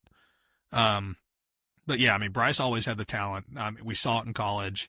We've seen flashes of it in the past few years in the NFL. I mean, Bryce has always had the talent. Now that he's got a legitimate number one receiver in Tedero and McMillan, we're starting to see them kind of put the pieces together. Yeah. It's definitely. I think the last noteworthy item in the NFL has got to be these Baltimore Ravens. I was about to say Ravens are dead. They're dead. Ravens are dead. That's really who we need to call. We need to get Stabby to call in. I want to hear what Stabby's got to say. Have you guys watched his videos after the game? I know Ravens fans. I know a Ravens fan we could call Elkins. Oof. Yeah. The list is brief for me, but I know one Ravens fan. Yeah, it's still early in the year, and you've got an MVP level talent. You can't come back. I You're not don't know. making the playoffs. I think the Steelers are playing too good. And I agree with that. And I think know the what? AFC West is too deep. Your Chargers, Broncos, and Chiefs are all in the playoffs. You know It's what? gonna I'm happen. Gonna say it. I'm going to say it. I'm going to do it right now. It's going to be a season-long one, but I guarantee you the Baltimore Ravens do not make the playoffs. Wow. Say it again. Restate it. You gotta say it with your chest. Guarantee that the Baltimore Ravens have dug themselves too deep of a hole, like I have in fantasy football, starting 0-6. Just needed to throw that in there. But the Baltimore Ravens will not make the playoffs, guaranteed. Should we go ahead and decide its punishment while we're here? I mean, you can if you want to. Let's do it. We're going to have the historians keep track of this. Elkin, since you're kind of facing a similar situation, what do you think his penalty should be? If I'm a little bit on the spot, I feel like this one should be a little bit harsher. The Blazing challenge sort of came up out of the blue. Like, I was just sitting there in the second half of the Auburn game. I was like, I should do something for saying this. Like, so that sounds a little messed up. Self-harm. No, I guaranteed something. I messed it up. Mal, I think you could come up with something. I feel like would this one should be kind of harsh because food challenges are cool. I think we could do something there, but ooh, I am very near Big Pie in the Sky. You know that big ass pizza? oh, dude, that's just gonna. I mean, salt. Yeah, but like, that sounds awesome. That's not a punishment. That sounds awesome. Somebody's Yeah, like, hey, eating a we're going to big drop pizza. this big pizza in front of you. You got to eat it. It's more of a financial punishment because if you don't finish it, I think it's like $200. We should do something physical. We'll come up with physical. something. We'll revisit, but I think it should be a little rough because I think the Ravens are dead. Dylan, I think you think the Ravens are dead. This is a very, very Ravens deep are dead. hole. Yeah, But I'm not gonna guarantee that they're out of the playoffs. I think it's still a little early, but I don't know. It'd be tough. See, All right, the thing about the Ravens, your team. though, when they're healthy, this is a team that could beat everyone any weekend. And they can string 10 games together coming off this bye week. They'd have to have a crazy run. They'd have to have a pretty. It crazy would be run. crazy. The AFC's tough this year, and I think it's a safe assumption. I do have one more thing to say. Now, this is obviously a mid-game, but the Falcons are up 21-14 on the Buffalo Bills right now on Monday Night Football. I want to say I didn't see this coming, but damn, You didn't see this coming. I didn't see this coming. Yeah, don't act like I'm not gonna lie. I do have Falcons money line right now, but it does feel good to have a serviceable football team that is capable of getting a big win in prime time. Now, obviously, the game's still going on. A lot of time for the Falcons to choke this. They probably will choke this. Yeah, you didn't need to say anything. It's funny. I think the Bills tend to play a little bit worse on primetime slots, and the Falcons always play great in primetime slots. They beat the Eagles last year on Sunday night. Vikings earlier this year was a field goal fest, but they still look great against them. And then now, obviously, they're winning. I think the Falcons, I guarantee them to make the playoffs. No. That is not a said it. guarantee I would make. He's kidding. That's a joke. That's a joke. He's kidding. I'll learn my lesson tomorrow. More to come. I guarantee that we should get into sport court. Let's get into sport court. Who wants to go first today? I can go. Mine kind of got blown up. Mine kind of got blown up earlier, so I'll get into it. I am suing the Ole Miss fan base. I have never been so disgusted and ashamed for another fan base in my life. They have a top 5 team in the nation who's in a 3-point game midway through the fourth quarter, and the stadium looks like they were up 50 on an FCS team. It was one of the end zones might as well have been empty. It was so pathetic. And I don't blame Lane Kiffin for taking a shot. Honestly, he's a better man than me because he has begged and begged and begged and begged these fans to be there. And he has put a great product out on the field. They are top 5 in the country, like I said. And they still don't care. If I'm him, I'm calling Penn State.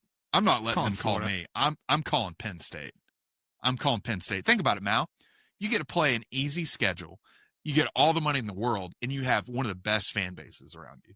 You're going to have 100,000+ at every game you play, and it's going to be loud and rowdy. You don't have to beg anymore. The talent's already there. You can come in and start producing immediately. Why on earth would anyone stay at Ole Miss? Why? They do not care. They've proven they don't care over and over and over and over again. It's ridiculous. So shame on you, Ole Miss. I hope Lane Kiffin goes to a better place. He's a great, great talent and deserves better. I just don't think Lane Kiffin would want to move up north. Restitution here? Restitution should be, don't be a crappy fan base and show up for your team. They're playing, it's not like they're playing Washington State. It's ridiculous. I don't know. Hey, we love Wazoo. We love Wazoo on this podcast. Not knocking Wazoo. That's what I'm saying. If they're playing Washington State, they're not playing, as you said earlier, FCS Southeast. This isn't college football. They're playing a legit go Groupers, baby. Former Power 5. I don't know what we want to kind of classify them as anymore right now, but it's still Wazoo. I don't know what to say, quite frankly. I mean, there's been times where Sanford's, not been super full, but there's never been a time where it looked like, I saw the pictures. There's never been a time where it's looked that empty. That's bad. It was a very tough look. Elkins, anything? Yeah, I can't be too distasteful for Ole Miss fans. Bama's had their share of getting called out by Saban in the past. Granted, we were playing your San Jose States of the world, so you think you're going to win this case, Dylan? Yeah, I think I should. Easily. It's ridiculous. So that's my sport court for the week. Love it. Love it. Ole Miss, do better. Shame on you. Shame. Well, I'm going to be suing every reporter that has asked their head coach if they're taking the Penn State job. This is getting ridiculous. It's getting to the point where Manny Diaz has been asked if he would take the Penn State job. And I'm sitting here going, if you think Penn State would call Manny Diaz, I want to know what you're smoking. Yeah. We're asking the most ridiculous coaches right now. Hey, would you take the Penn State job? And this is no sly at Fran Brown, but they've asked Fran Brown if he would take the Penn State job. If Fran Brown got called, yeah, he would take it. The most interesting answer to this one, though, and this kind of is getting a little off topic, but did y'all see Matt Ruhl's answer? I did, but not before you move on. I do want to say I already saw Nick Saban coming out of retirement rumors. Yeah. I was like, this is unreal. This is unreal. It's getting ridiculous. I'll do restitution right now. Reporters, stick in your lane. Stop badgering these head coaches. It's in the middle of the fucking college football season. These coaches, while they might be thinking about it, I highly doubt Manny Diaz is getting a call. Now, Manny Diaz may get a call to go be a coordinator for the Penn State, but he's not getting a call to go be the head coach of Penn State. Neither is Fran Brown. Penn State's going to be targeting an elite head coach. So rest assured, Duke fans, Manny Diaz isn't going anywhere. Rest assured, Syracuse fans, you're not going to lose Fran Brown, at least not to freaking Penn State. And just shut up and ask questions about the actual team and the freaking boys that are on the field putting their blood, sweat, and tears into it, and stop trying to create fake rumors. Very but nice. Back to Matt Ruhl. Oh my gosh. Elkins, did you watch that? It I fired have me up. no idea. It fired me up. Matt I'm Ruhl not got gonna lie. asked. It really fired me up. Everything he said was no, but if you saw the look in his eyes, if you saw the look in He was that man's starving. eyes, everything he said, I'm staying at Nebraska, but his eyes were already in Happy Valley. Wow. What? No, I did not. You got that from that video? Oh, I gotta check it out then, because No. y'all are. Let's put a pin in this. I am gonna check it out because now y'all are contradicting each other's sort of. There's no way. I'm looking at it right now. Hold on. I'll His take a peek eyes, at this. The way his voice sounded, it's almost like he was trying to convince himself that he wouldn't. No, I totally did not get that from that. I 100% got, we're here, we're building a program, we got the best facilities. If you want to win, come here. That's what I heard. I'll pick my side. The way he said, I grew up cheering for him. It's my alma mater. You know, I gave a lot for Penn State. You know, their AD's my best. Everything about that video screamed, if they call me, I'm answering the phone. I didn't know he was a Penn State alum. So, okay, I'll check it out. I will give you my two people, actually. Similar route as you, Mal. These reporters, they got to do better. But I can't believe some of these commentators are employed. And there was a point in this Bama-Mizzou game where I just about had to mute the TV. Joe Tessitore and Jesse Palmer, I feel like you guys don't know anything about football sometimes. I'm sorry, but once you're involved with The Bachelor, you should not be able to come back and call college football games. I'm suing these two guys. There was a point in this game. Caden Proctor got another touch. On this play, he achieves a first down, and he gets it to 1st and goal inside the 1-yard line. There was a missed face mask on this call. Who cares? If there's a face mask called on this play, it is 1st and goal on inside the 1, no matter what. And Jesse Palmer is over here blabbering, saying, very, very fortunate for Missouri they didn't call it face mask. Buddy, do you understand how stupid that is? Like, y'all see what I'm saying here. I can't be the only one. Like, that is a sentence that just didn't need to be spoken, and it wasn't just one time. These guys are A1 Bama haters. They probably said Gus Malzahn. Like, this hate I have for them comes from games in the past. The Florida State game, they said the name Gus Malzahn probably 50 times. Like, Gus Malzahn he just knows how to beat Alabama. And I'm like, yeah, respectfully, yes. But then just the terminology and stuff, it's kind of crazy they don't have people that can do better. So my restitution is for ESPN, ABC, get better crews. I'd agree with that. Fair. I think a lot of the Auburn fans would agree with that, too. You know what? I got a bone to pick. You're right, Elkins. You said better crews. Mine specifically is for ESPN, more specifically SEC Network. Do we tape these games on potatoes? Why am I watching the Tennessee Vols play a 3:15 game against Arkansas, and it looks like it was like 480p? It looked like it was filmed on a potato. I can barely see the football. Why is the quality so bad? Why can't every game be 4K nowadays? I don't understand. I work in media. I'm around it all the time. I don't understand why we can't do 4K broadcast for every game. It blows my mind. It is 2025. 2025. I should not be having to watch a game in 720p or less. I refuse.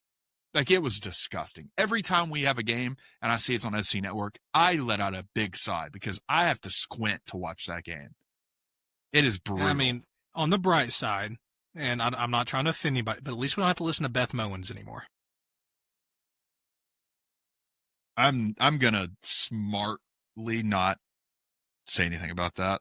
Well, okay, and we'll tiptoe that, but it has nothing to do with anything like that, just other things.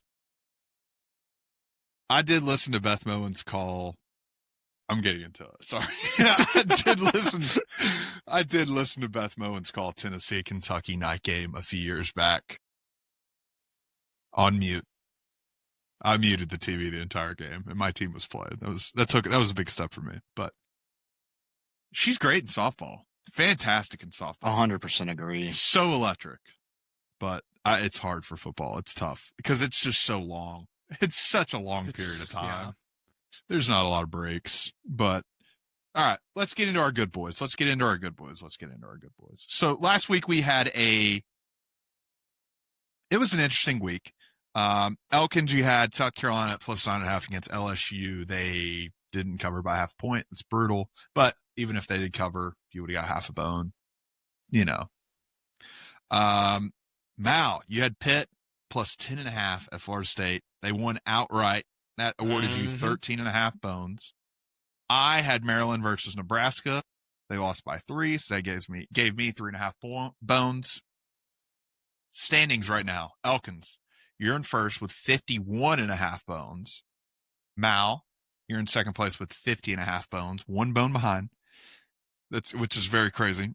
And I'm third at 24.5 bones. Look, maybe I need to start shooting bigger. Like, I don't have a bad record this year, but I think all my picks have been 6.5. You guys hit 2 big ones early on in the season, and I just kind of have not been able to catch up since. So, Mr. 9.5. And you know what? I'll go ahead and start because I'm in first. I get to do it. I want to take a team that I already took in Washington. I'll just go ahead and drop their name. I'm not going to do that. I think they're a great team.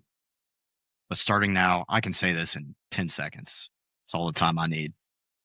They're plus 9.5. It's the USC Trojans. They're going on the road to play Notre Dame. And Jaden Mayaba is going to be a handful for Notre Dame. Give me a reverse cover. I think USC wins this game 38-27. I like that.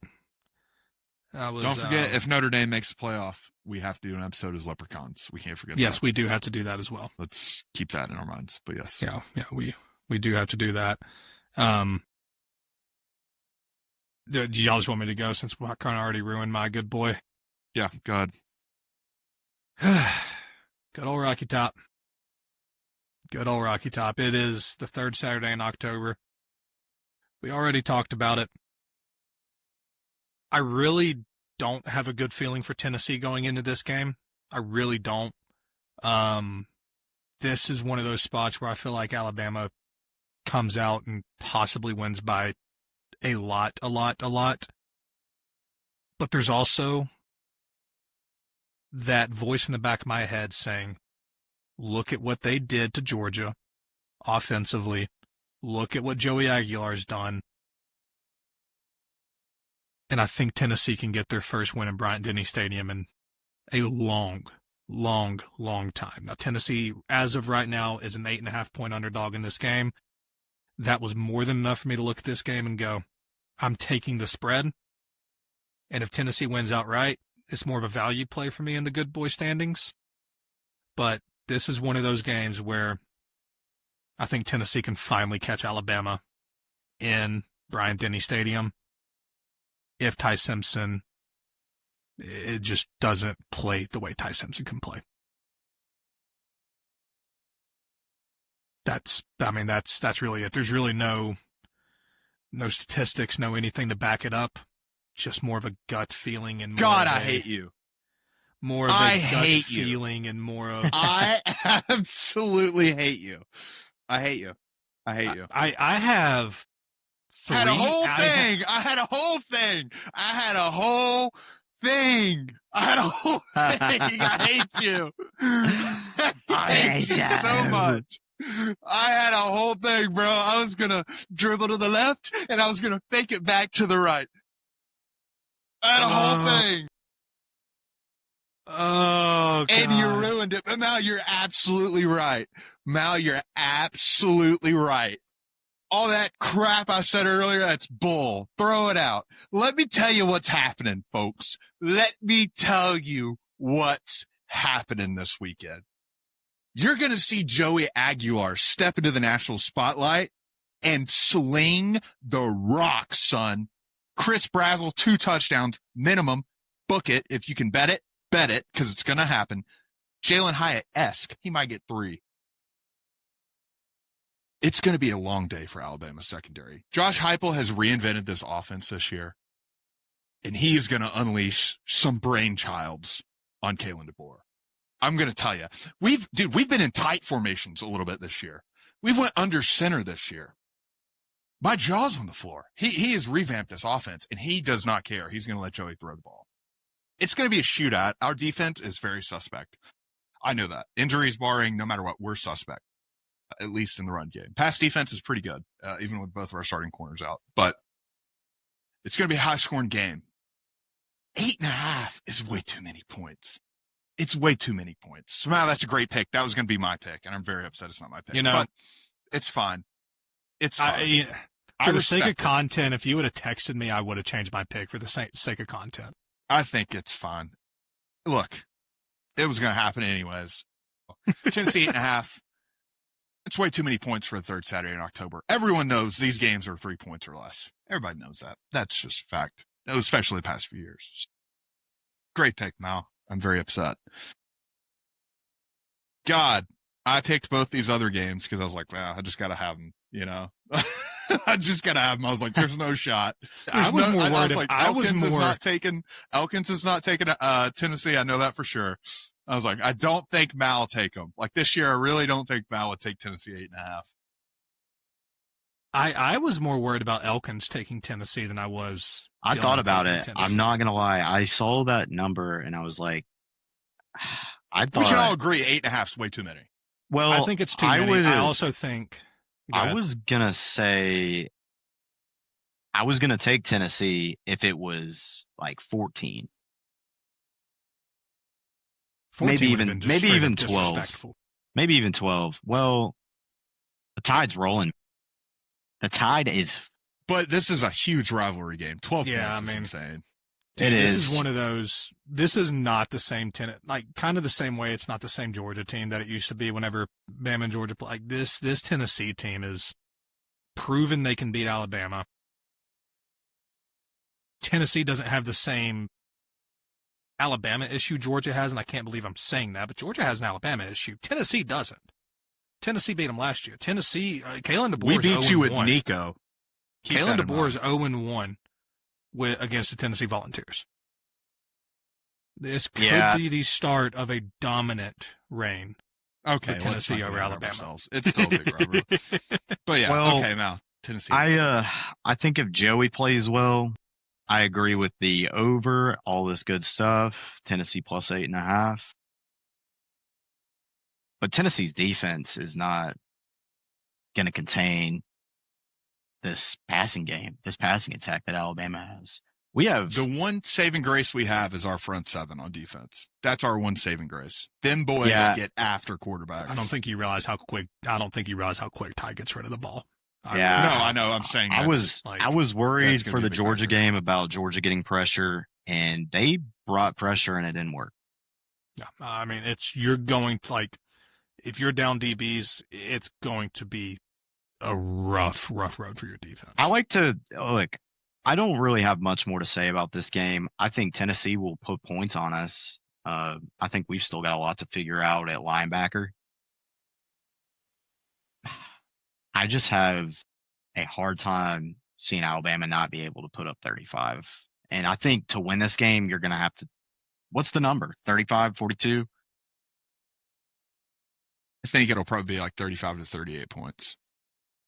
Both teams. It's a race to 50 almost. Yeah, pretty much. The one thing about Alabama that I think I don't think we are national title contenders yet, but the one thing about Alabama that no other team has, we have 3 wide receiver ones. I'm talking Jeremy Bernard, Isaiah Horton, and Ryan Williams. I named Ryan 3 because he's honestly our wide receiver 3 if you have to put a number by him. It's going to be tough on Alabama's DBs and Tennessee's DBs. If there's one person I would not want to be, it's a Bama DB or a Tennessee DB. I think that's where we're going to have to agree. Come back, King. We miss you, Jermod McCoy. Be healthy. We'll see if he plays. Maybe our most extended good boy, but I still haven't even given my pick yet. Exactly. Yeah. Go for it. This is very depressing.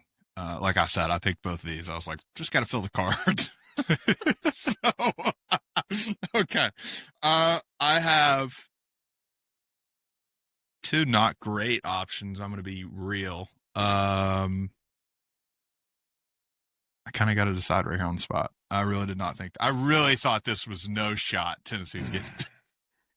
Bro, if there's one thing you should know about me, it's I'm going to always predict the Tennessee-Bama game. That is true. You've done that a lot. This is my favorite outside football game I watch. It's just great. because it's you two. Like, I love watching. It's great. All right. I've seen this team play. They had a tough loss against Texas A&M. But I think they're a better caliber team than I think that loss showed. Give me Mississippi State plus 8.5 going to Florida. Florida they're getting a lot of grace for beating Texas, who I think was just in a bad spot. I don't believe Florida is 8.5 points better than Mississippi State. That's really hard for me to believe right now, even if it is at the Swamp. I feel like this is a check in with reality. Billy Napier's still your coach kind of game. So yeah, give me Mississippi State 8.5. I think they're going to win outright. I say this every week, but I really do think I only pick these games because I think they're going to win outright. So give me Mississippi State, Blake Shapen, and the boys, Cowbells. And I love that pick, mainly because it's not a top team coming in to Florida. No, unless if it was a top team, I would hate the pick because Billy Napier can only win when his back's against the wall for some reason. But Florida's a big favorite in this game. They'll find a way to lose it. Love the pick. I had it on the card. That would have been my other pick. I got you. Well, I mentioned Washington, but another SEC game that's super sketchy. It's suspect. Y'all mentioned him already. Taylon Green hosting. It's not even Arkansas. It's Taylon Green hosting Texas A&M this weekend. That's another one to keep circled. Lots of good boy options. Let us know y'all's good boy picks. We don't ever ask for yours, but this is a week to show what you know. Go comment when you see it. Let us hear it. We should do a fan good boy. Yeah. Yeah, we're going to get the fans more involved as we continue to grow. I think we got a good fan base, good people. Yeah, should we get into Blurby Derby? Let's do it. Wrap this thing up. Okay. Only if I win, it's due time. Brother, I can't win another one. I can't. Well, at least you'll have something to talk about this week if you win. Yeah, but I just can't. I can't do another one. I've run out of things. I have no more rants in me. My soapbox is an inch tall. I got nothing left. So let's get into it here. We got the Blurby Derby. Let's look at our horses today. Elkins, you got some nice blue, some pink, some orange hair. Very nice, very nice. I have some pink diamonds on my saddle. Blue and red, Ole Miss colors, of course, fitting. Mal, you gotta look at this horse. It's a beautiful horse. That is a beautiful steed. Have we seen a spotted horse on this yet? I don't think we have, but that's a beautiful, beautiful, beautiful steed. That is a beautiful checkerboard too, Mal. That's a good sign for you. Checkerboard, you're a good boy. pink. Yeah, it's a good sign. All right, I did mute it. We have 30 seconds, starting in 3, 2, 1, and we're off. It's tight. It's tight right now. Mal's lagging a little bit behind. I am ahead at first, which is good. Please lose. I'm still pulling away. Elkins is falling. There's no way I hold it. Yeah, there's no way. Well, you did it. You did it last week. Oh, I'm making a charge. Here we go. Mal's making a charge. Here we go. I want to shit on Auburn some more. Elkins is last. Elkins is far behind. Oh, yeah. So you're going to make a run. Chance. Give me one more chance. Oh, here it is. Oh, he's finally done it. Dude. He's finally done it. Dude. That's crazy. It's long overdue. Can we? This is the debut. Hold on. That was a whole nother gear. Yeah, I want to check him for PEDs. Quite frankly, that was Secretariat. Test that horse. No, what was that? What was the horse that won it? It started with an M? What was the horse that won the Kentucky Derby this year? No, this was like Mystic. Mystic. No, not Mystic Dan. It might have been Mystic Dan. No, this was like back in 2020. The 84-1 horse. Yeah, I had him picked. Crap. Rich Strike. Beside the point. Beside the point. Elkins, you have a minute. Now, I got it up if you want me to. Yeah, you got it. You got it. Okay. Elkins, you have a minute to say your final words starting now. Look, guys, I make guarantees for a reason. I made a guarantee last week because I really believed in it, and I will always stand on that. I'm going to stand on business tomorrow night in that Buffalo Wild Wings and let you know that you can overcome any obstacle. If you feel like you're ever dealing with obstacles that are too big for you, just know you've got people to just go talk to and say, hey, give me a push. And I've got two guys right here on this podcast that they're going to give me that push tomorrow when I text them in the morning and wake up. And boy, those wings got hell to pay. That's really all I got. I love you guys. We got 15 more seconds. So really, I needed the 45, but we're here at the 52. Roll mother fucking Tide. Ty Simpson, 6 touchdowns. Bet it. All right. Shut up. All right, guys. Thank you so much for watching another episode of the Pass Club. We appreciate it. Please like and subscribe if you're here. It helps us out immensely as we are still growing. Man, what an episode. Shout out to the boys. Shout out to all you guys that are keeping up there and following along with us and messaging me and just being interested. It means a lot to us, and we really, really appreciate you guys. So looking forward to see where this thing goes. But we will see you next week. The Pass Club, the Pass Club, the Pass Club, the Pass Club.